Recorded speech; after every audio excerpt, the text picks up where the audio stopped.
What if forgiveness could be simple and easy? And even better, what if you could do it without even talking to the other people or person involved? I'm going to share with you a remarkably simple technique that can effortlessly bring about forgiveness. I'm Nicola, and my passion is helping parents and not yet parents release their stuff so they don't pass it on to their kids and repeat the cycle. And I've been finding ways to break my patterns of pain for over 25 years.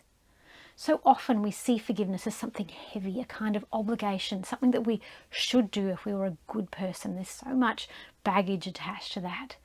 But instead, I see forgiveness as an act of letting go, a gift that we give ourselves. And I've got a whole other video on that you might want to watch after this one. And I want to share with you a ridiculously simple technique for letting go of things. In fact, it's so simple. You'll probably take one look at it and say, oh, that could never work. And if you do, you'll be missing out on so much. And the technique that I want to show you is called Ho'oponopono. And it originated in the tribal traditions of Hawaii as a method they used when they were healing conflicts. And it was adapted in the 70s by Morna Nalamaku Simeona, when she realised that these group healings weren't as practical as they used to be, and she wanted to find a way that individuals could use these techniques to heal their stuff on their own. And then it was later popularised by Dr. Hugh Len, who used it to help treat criminally insane patients. And all he did was focus on their files and repeat this mantra that was created as part of this process over their files, and saw remarkable results. And I use this technique myself with remarkable effect. I was in conflict with a mother at school. I don't even remember what I did. At the time, I didn't know what I'd done wrong, but she was annoyed with me. We were at loggerheads. We were just basically annoyed with each other. And I didn't know how I was going to resolve this situation. So I thought, what have I got to lose?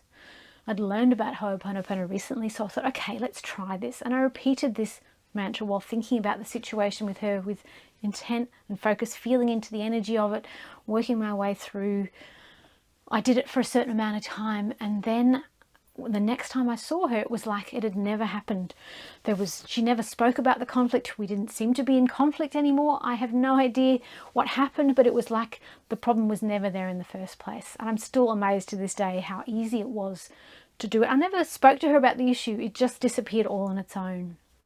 So the 4 phrases of Ho'oponopono are, I'm sorry, please forgive me, thank you, and I love you. And I'll dive into those in more detail in just a moment. But I want to emphasize these are not just hollow words. You can't just repeat them mindlessly. You need to say them with meaning. You need to really connect with the words and the meaning of the words and the situation for it to be effective.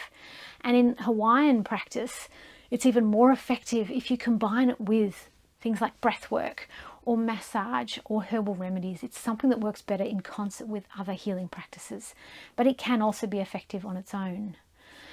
So the first piece is I'm sorry. And this is where we are taking responsibility for the situation, basically our actions and our thoughts in respect to this situation, and recognizing that painful and difficult circumstances often start within us. We have contributed in some way to the fact that the situation exists, and we're acknowledging that something bad has happened.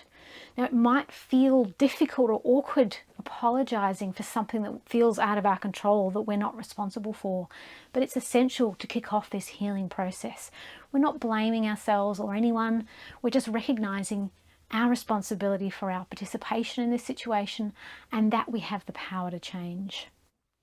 The second piece is please forgive me. Here we're repenting for our actions and any wrongdoing or harm that we might have caused other people, regardless of the details of the situation or who is at fault. We just regret that it happened at all. And who are we asking for forgiveness from? Well, it doesn't really matter who. We're just asking for sincerity. We're asking to be relieved of this situation. We're asking to be let go from this situation. We could be asking a higher power. We could be asking the other people. We could be asking ourselves. We could ask a tree. We could ask our pet. We are just asking to let go of the guilt and the shame and the blame from this situation.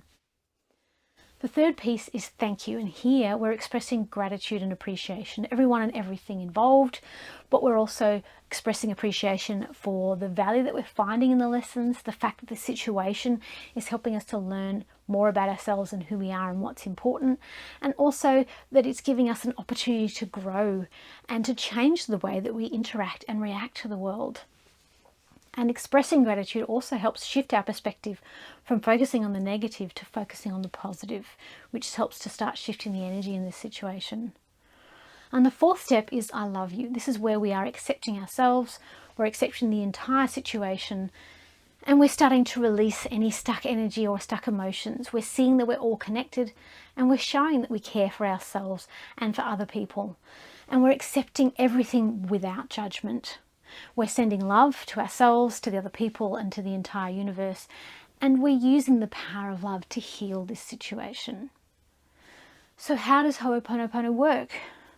The consensus seems to be, as we practice these 4 phrases with intention, that we're shifting and releasing stuck energy or subconscious patterns in relationship with this situation. We're addressing the spiritual and mental root causes of the problem.